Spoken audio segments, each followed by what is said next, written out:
Hello friends, ಎಲ್ಲರಿಗೂ ನಮಸ್ಕಾರ. ಶ್ರೀಕೃಷ್ಣ ಕ್ರಿಯೇಷನ್ಸ್ಗೆ ನಿಮ್ಮೆಲ್ಲರಿಗೂ ಸ್ವಾಗತ. ಇವತ್ತಿನ ಈ ವಿಡಿಯೋದಲ್ಲಿ ಯುಗಾದಿ ಹಬ್ಬದ ಪೂರ್ವ ಸಿದ್ಧತೆ ಹಾಗೆ ಪೂಜೆಗೆ ಬೇಕಾಗಿರುವಂಥ ವಸ್ತುಗಳು ಯಾವ್ದ್ಯಾವುದು ಅಂತ ಈ ವಿಡಿಯೋದಲ್ಲಿ ತಿಳಿಸ್ಕೊಡ್ತಾ ಇದ್ದೀನಿ. ಹಾಗಾದರೆ ಇನ್ಯಾಕ್ತಡ ಬನ್ನಿ ವಿಡಿಯೋನ ಶುರು ಮಾಡೋಣ. ಯುಗಾದಿ ಹಬ್ಬ ಅಂತಂದರೆ ಮಾವಿನ ಸೊಪ್ಪು ಹಾಗೆ ಬೇವಿನ ಸೊಪ್ಪು ಈ ಎರಡೂ ಇಲ್ಲದೆ ಯುಗಾದಿ ಹಬ್ಬ ಸಂಪೂರ್ಣ ಆಗೋದೇ ಇಲ್ಲ. ಪ್ರತಿಯೊಬ್ಬ ಹಿಂದೂವಿನ ಮನೆಯ ಬಾಗಿಲಲ್ಲೂ ಕೂಡ ತಳಿರು ತೋರಣಗಳು ಯುಗಾದಿ ಹಬ್ಬದ ದಿವಸ ಕಂಗೊಳಿಸ್ತಾ ಇರುತ್ತೆ. ಹಾಗಾಗಿ ಮೊದಲನೇದಾಗಿ ಮಾವಿನ ಸೊಪ್ಪು ಹಾಗೆ ಬೇವಿನ ಸೊಪ್ಪನ್ನು ತೊಗೊಂಡು ಬಂದು ಇಟ್ಕೊಳ್ಳಿ. ಜೊತೆಗೆ ಬೇವಿನ ಹೂವು ಸಿಕ್ಕಿದ್ರೆ ಅದನ್ನು ಕೂಡ ತೊಗೊಂಡು ಬನ್ನಿ, ತುಂಬಾ ಒಳ್ಳೆಯದು. ಇನ್ನು ಹಬ್ಬದ ಹಿಂದಿನ ದಿವಸ ಅಥವಾ ಹಬ್ಬದ ಬೆಳಗ್ಗೆ ಈ ರೀತಿ ತೋರಣ ಕಟ್ಟಿ ಬೇವಿನ ಸೊಪ್ಪನ್ನು ಸಿಗಿಸ್ಬೇಕಾಗತ್ತೆ. ಇನ್ನು ದೇವರ ಪೂಜೆಗೆ ಮುಖ್ಯವಾಗಿ ಹಾಗೆ ಬಾಗಿಲಿಗೆ ಹಾಕೋದಕ್ಕೆಲ್ಲ ಹೂವು ಬೇಕು.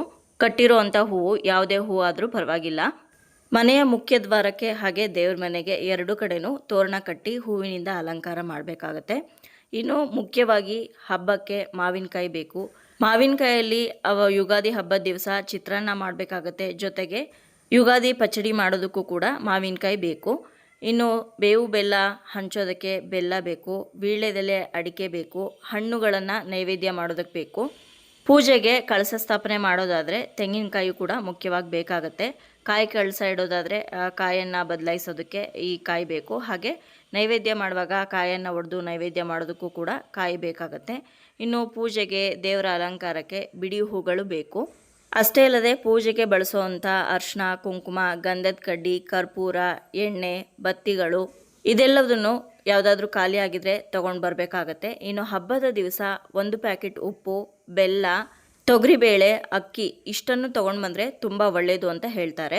ಹಬ್ಬ ಮಾಡೋದಕ್ಕಿಂತ ಮುಂಚೆ ದೇವ್ರ ಮನೆನ ಪೂರ್ತಿಯಾಗಿ ಕ್ಲೀನ್ ಮಾಡ್ಕೊಂಡಿರಬೇಕು. ಅದರಲ್ಲೂ ಮುಖ್ಯವಾಗಿ ದೇವ್ರ ಸಾಮಗ್ರಿಗಳು ಯಾವ್ಯಾವ ದೇವ್ರ ಸಾಮಗ್ರಿಗಳನ್ನು ನೀವು ಪೂಜೆಗೆ ಬಳಸ್ತೀರೋ ಆ ಪೂಜಾ ಸಾಮಗ್ರಿಗಳನ್ನೆಲ್ಲನೂ ನೀಟಾಗಿ ತೊಳೆದು ಒಣಗಿಸಿ ಅಂದರೆ ಒರೆಸಿ ಇಟ್ಕೊಬೇಕಾಗತ್ತೆ. ಹಬ್ಬದ ಹಿಂದಿನ ದಿವಸ ಆಗಲಿ ಅಥವಾ ಹಬ್ಬದ ದಿವಸ ಬೆಳಗ್ಗೆನೇ ಆಗಲಿ ಮನೆ ಮುಂದೆ ಸುಂದರವಾಗಿರುವಂತಹ ರಂಗೋಲಿಯನ್ನು ಹಾಕಿ ಬಣ್ಣ ಬಣ್ಣದ ಬಣ್ಣಗಳಿಂದ ಅಲಂಕಾರ ಮಾಡಬೇಕು. ಇನ್ನು ಯುಗಾದಿ ಹಬ್ಬದ ದಿವಸ ಹಿರಿಯರ ಪೂಜೆ ಮಾಡೋರು ಇರ್ತಾರೆ. ಅಂಥವರು ಹಿರಿಯರಿಗೆ ಇಡುವಂಥ ಬಟ್ಟೆಗಳನ್ನು ತೊಗೊಂಡು ಬಂದಬೇಕು. ಜೊತೆಗೆ ಪ್ರತಿಯೊಬ್ಬರು ಹಬ್ಬದ ದಿವಸ ಅಭ್ಯಂಗ್ಯ ಸ್ನಾನವನ್ನು ಮಾಡಬೇಕು, ಅಂದರೆ ಎಣ್ಣೆ ಸ್ನಾನವನ್ನು ಮಾಡಬೇಕಾಗತ್ತೆ.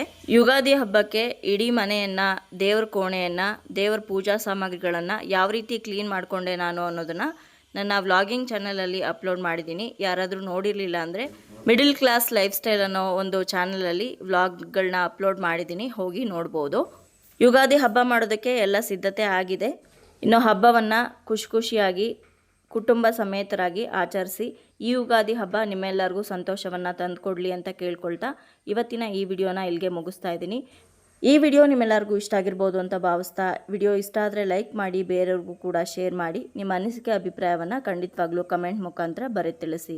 ಮತ್ತೊಂದು ಉಪಯುಕ್ತ ಪೂಜಾ ಮಾಹಿತಿಯೊಂದಿಗೆ ನಿಮ್ಮನ್ನ ಭೇಟಿ ಆಗ್ತೀನಿ. ಅಲ್ಲಿಯವರೆಗೂ ಧನ್ಯವಾದಗಳು. ಲೋಕ ಸಮಸ್ತ ಸುಖಿನೋ ಭವಂತು.